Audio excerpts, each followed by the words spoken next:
నమస్తే. SS news కి స్వాగతం.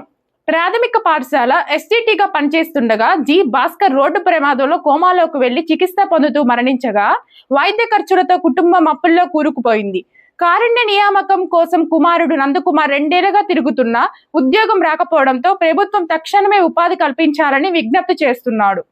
తిరుపతి జిల్లా పెళ్లకూరు మండలం పెరుమాళ్లపల్లి ప్రాథమిక పాఠశాలలో ఎస్జీటీగా పనిచేస్తున్న జి భాస్కర్ 2 ఏళ్ల క్రితం జరిగిన రోడ్డు ప్రమాదంలో కోమాలోకి వెళ్లి చికిత్స పొందుతూ మరణించగా ఆయన చికిత్స కోసం రోజుకు ₹1,00,000 చొప్పున ఖర్చు చేసి ఆ కుటుంబం ప్రస్తుతం అప్పుల ఊబిలో కూరుకుపోయింది. తన తండ్రి మరణానంతరం కారుణ్య నియామకం కింద ఉద్యోగం కోసం కుమారుడు గుమ్మా నందకుమార్ అన్ని అర్హతలతో దరఖాస్తు చేసుకున్నప్పటికీ జెడ్పీ కార్యాలయం చుట్టూ 2 ఏళ్లుగా తిరుగుతున్నా ఖాళీలు లేవు అనే సమాధానమే వస్తోందని మండల విద్యాశాఖ అధికారి ద్వారా ప్రతిపాదనలు పంపినా ఫలితం లేకపోవడంతో సోమవారం కలెక్టరేట్ మెట్టెక్కిన ఆ యువకుడు తమ కుటుంబం ఆర్థిక పరిస్థితి అస్తవ్యస్తంగా ఉందని తక్షణమే ప్రభుత్వం స్పందించి తమకు ఉపాధి కల్పించి ఆదుకోవాలని కన్నీటి పర్యంతమవుతూ మీడియా ముందు తన ఆవేదనను వెల్లడించారు.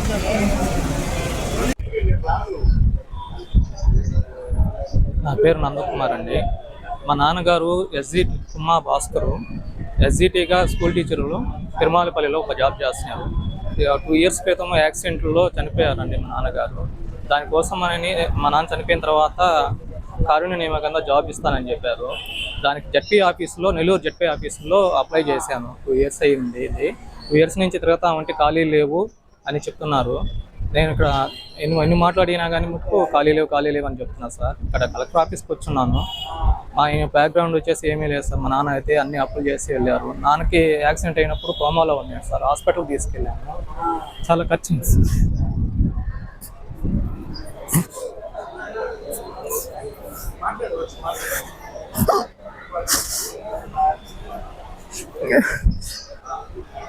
నాన్నకి హాస్పిటల్లో చేర్చామండి. రోజుకి ₹1,00,000 లెక్క నాకు ఖర్చు అయింది. చాలా నెల రోజుల బట్టి కోమాలో ఉన్నారు.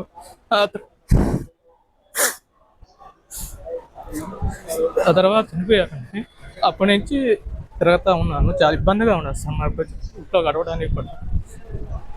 అదేదన్నా కలెక్టర్ గారి కూడా వచ్చాను. ఏదన్నా త్వరగా జాబ్ ఇప్పిస్తే మాకు బాగుంటుందని కలెక్టర్ ఆఫీస్కి వచ్చున్నాను.